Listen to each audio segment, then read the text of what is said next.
В Магасе состоялось заседание оперативного штаба Ингушетии по предупреждению завоза и распространения инфекции коронавируса. В регионе зафиксирован первый случай подозрения на заражение COVID-19. Региональными тестами выявлена положительная реакция, пробы направлены на проверку в Москву. В течение 2 дней ожидаются точные результаты. Пациент помещен под надзор медиков. Ближайшие родственники также изолированы. Круг его контактов оперативно отработан для дальнейшей самоизоляции. Также на совещании обсудили поправки в Кодекс об административных нарушениях, одобренный правительством России, которые предусматривают ужесточение ответственности за нарушение санитарно-эпидемиологического законодательства. Согласно новым данным, если гражданин нарушил режим карантина в условиях угрозы распространения заболевания, ему грозит штраф от 15 до 40 тысяч рублей. Если это должностное лицо, штраф составит от 50 до 150 тысяч рублей. Если юридическое лицо, от 200 до 500 тысяч рублей.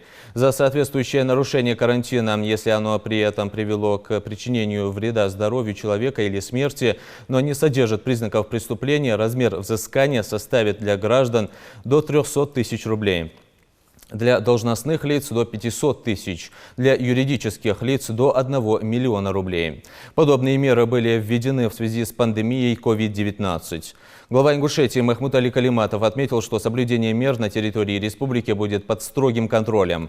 За нарушением предписаний открытия заведений, предприятий, торговых точек, магазинов, центров, салонов и прочих заведений, функционирование которых запрещено в данный период, предусмотрено наказание.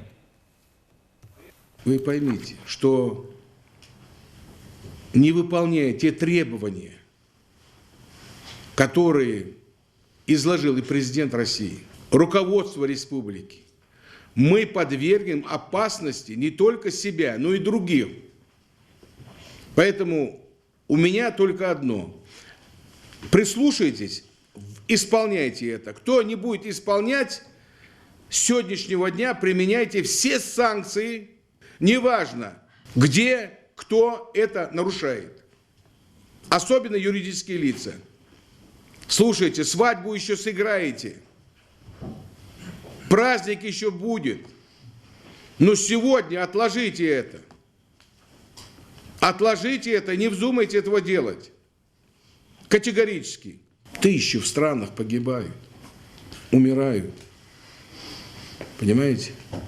Единственная возможность избежать этого только одно. Меньше как-то контактировать.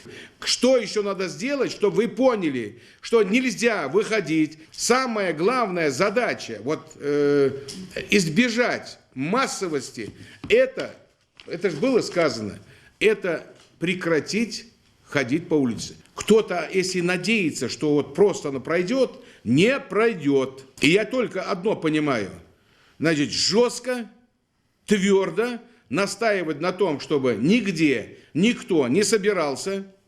Не для этого дали, чтобы ходили по улицам в свободные дни. Надо сидеть дома. Без нужды никуда не выходить.